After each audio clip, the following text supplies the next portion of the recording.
Welcome to the So That's Why podcast, where we unpack the science behind everyday questions. I'm Jen. I'm Chris. And I'm Matt. And today we're looking at why can some people function on less sleep than others. I know people who roll out of bed after 4 hours sleep looking totally refreshed, while I need a solid 8 hours, otherwise I look like a zombie. I'm not saying anything.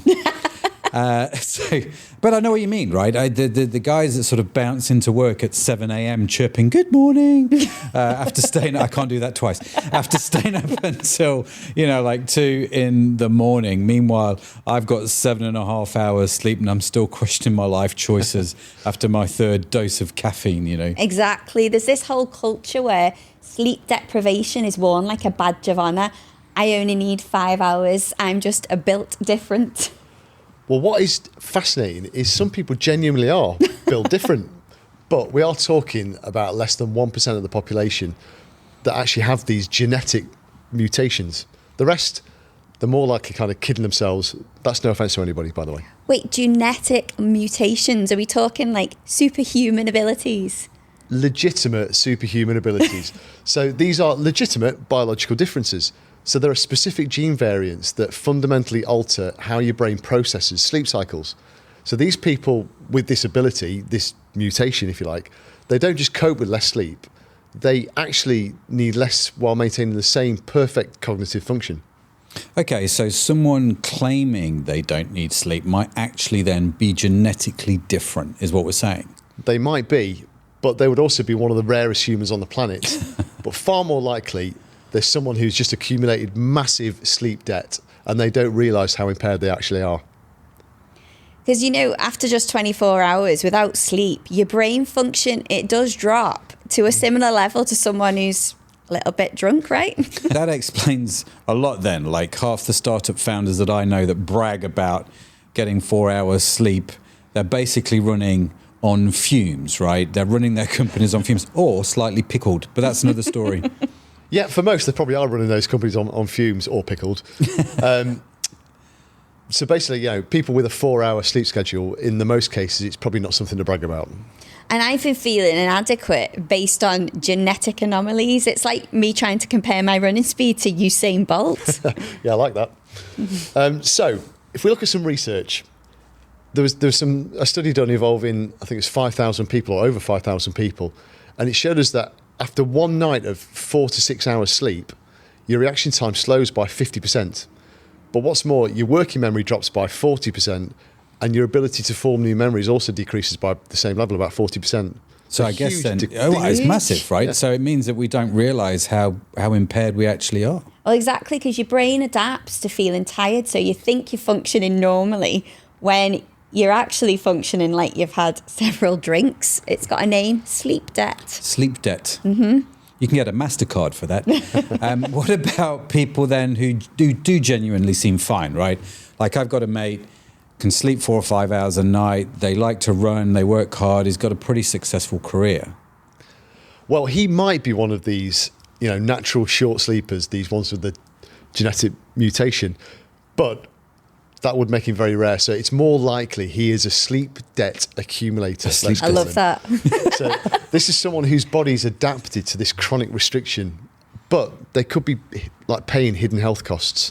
So whereas that one group, those genetic mutants, have that genetic protection, the other, the sleep debt accumulators, are actually kind of slowly increasing their risk of diabetes, of heart disease, even early death.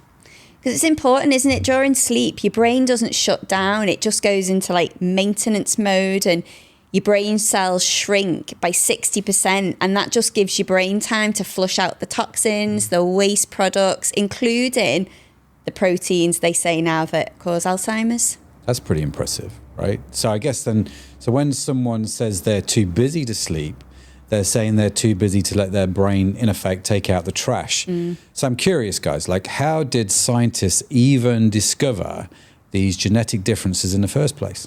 Yeah, so in 2009, there was researchers at the University of California in San Francisco, and they discovered the first family with this natural short sleep syndrome.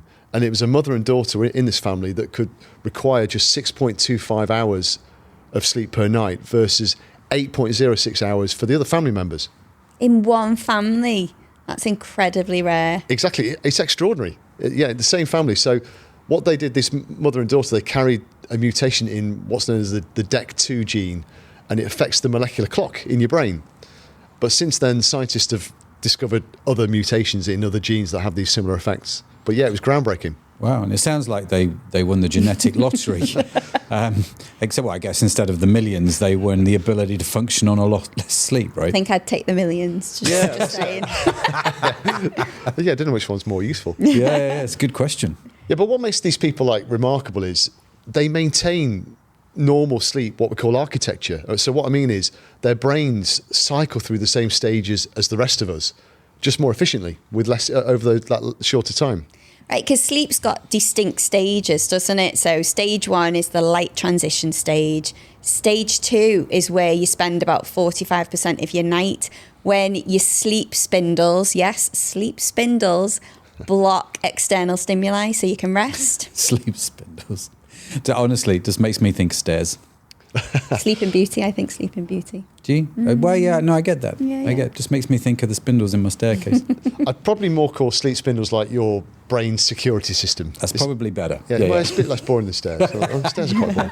But actually, where the real magic happens in sleep is stage 3. And this is deep sleep. And as Jen mentioned earlier, this is where your brain cells physically shrink by 60%, literally allowing that waste removal from your brain. And REM sleep, not the band. REM sleep is where your brain transfers information from your temporary storage in one part of your brain to the permanent storage in your cortex. You miss the REM and you can't form long-term memories properly. So when I guess someone claims then that they're fine, on the 4 or 5 hours, they're potentially missing entire stages of this, right? Exactly, and that's the key thing. So that's the biggest difference. So these natural short sleepers, they complete all cycles efficiently, whereas a sleep-deprived person doesn't. So what about people that think they've adapted to less sleep over time? Yeah, so I'm sorry, again, I'm like the Prince of Darkness giving all these things. I'm like the Mythbuster. But I'm afraid it is a myth. It's one of the biggest myths in sleep science, actually. So multiple studies have shown that while you might feel less acutely tired, your performance will continue to deteriorate because it's just that your brain becomes numb to its own impairment through sleep deprivation. So I guess it's a bit like altitude sickness, right? So you stop feeling nauseous, but your blood oxygen levels, they're still really quite dangerously low. So with the absence of trials, how can we identify genuine genetics short sleepers? Yeah, so these people typically maintain these patterns from childhood. And they're often people that, they don't need caffeine to function. They don't crash on weekends. And like really noticeably, when they're given the opportunity to sleep longer, like on a holiday, they just don't. They just naturally wake up at the same time anyway, at their usual kind of short period of sleep. Okay. So what about age? How does that affect sleep? Well, I've noticed this myself. Our sleep needs definitely change as we get older. Apparently older adults spend less time in deep sleep but more in lighter stages, and that explains why we wake more in the night. But I guess natural short sleepers maintain their efficiency, so nothing changes. Okay, so how do we then distinguish, right? How do we distinguish a genuine short sleeper from, people powered by caffeine in real life? Well, think about Margaret Thatcher. She claimed she only needed 4 hours sleep when she was Prime Minister, and she was held up as proof that successful people don't need much sleep. I know, and that proof was always a bit uncertain. I mean, let's be honest, she developed dementia later in life. Now, obviously, we can't prove causation of that dementia, but it's well known that sleep deprivation is a significant dementia risk factor. So if you compare that to natural short sleepers in laboratory studies, they maintain that perfect cognitive function, so they're not getting that same dementia risk. So the Iron Lady then might have been functioning on fumes rather than superhuman genetics. Well, I can tell you, if she was running on fumes, it won't have been in the northeast where I'm from, because she switched everything off and there were no fumes, but that's for another day. Not getting political. No.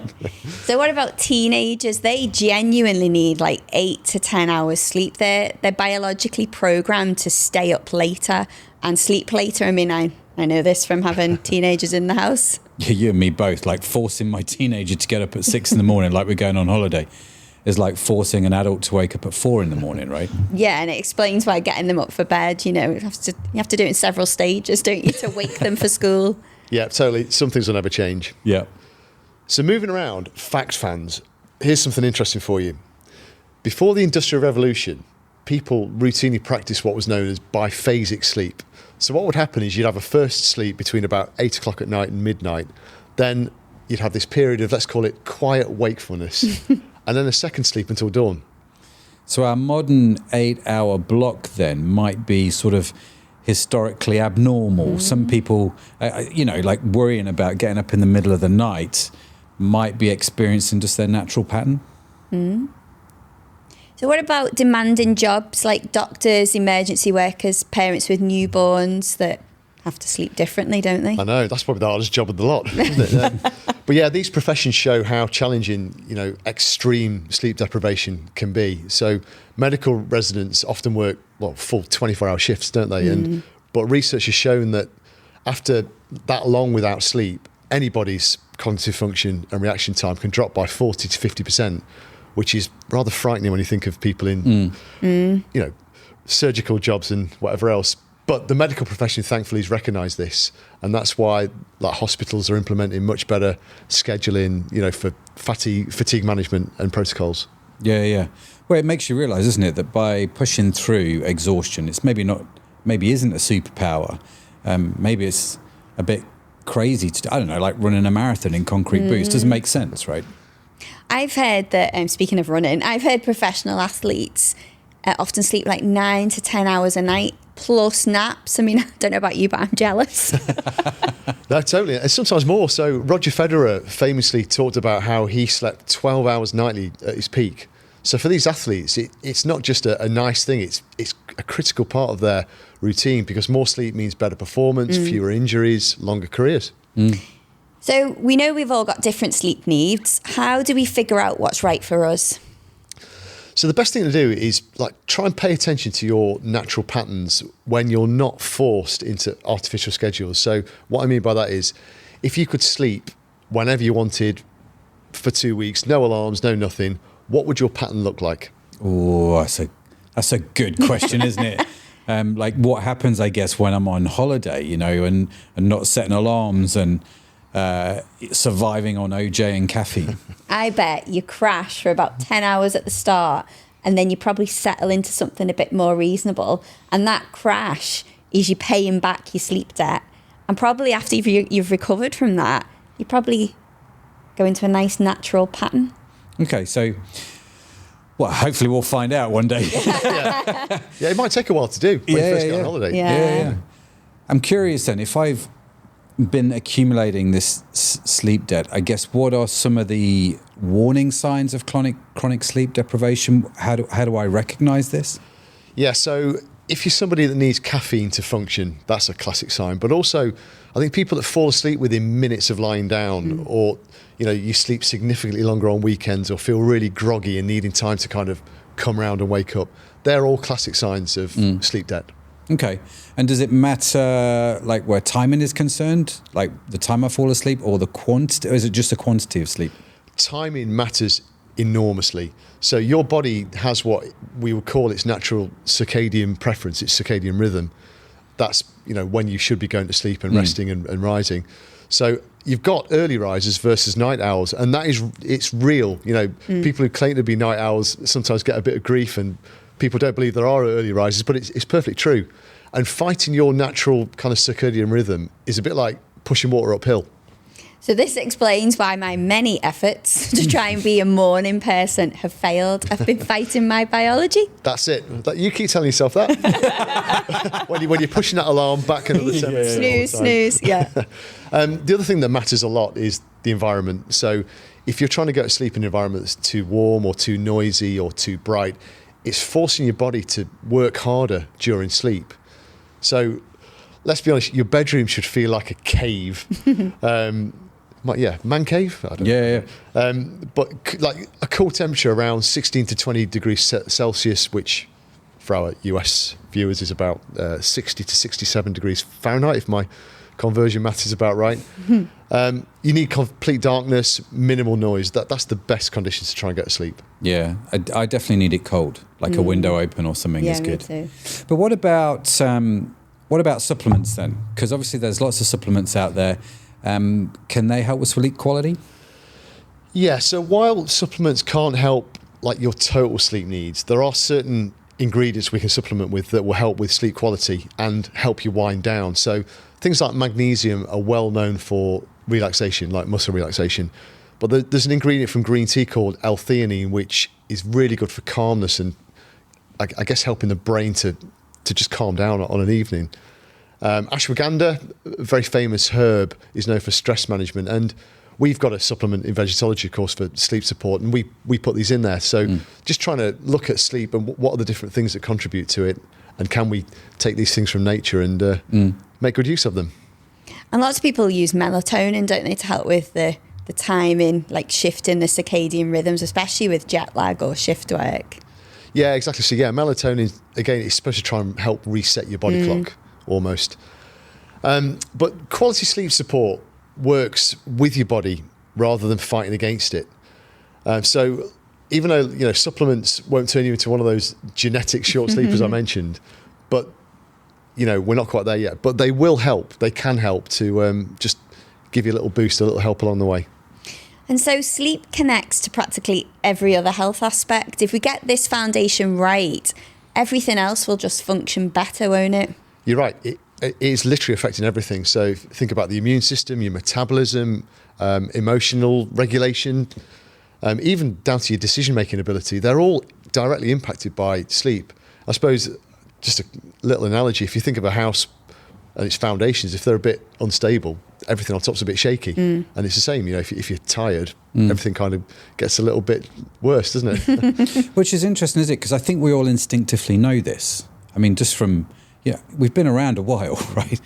Which makes me wonder, going back to what you said earlier, Jen, when did getting less sleep become this huge badge of honour? I think the shift happened, didn't it, with industrialisation, artificial lighting. So suddenly we could work around the clock, and society, we began valuing productivity over biology without even realising the impact.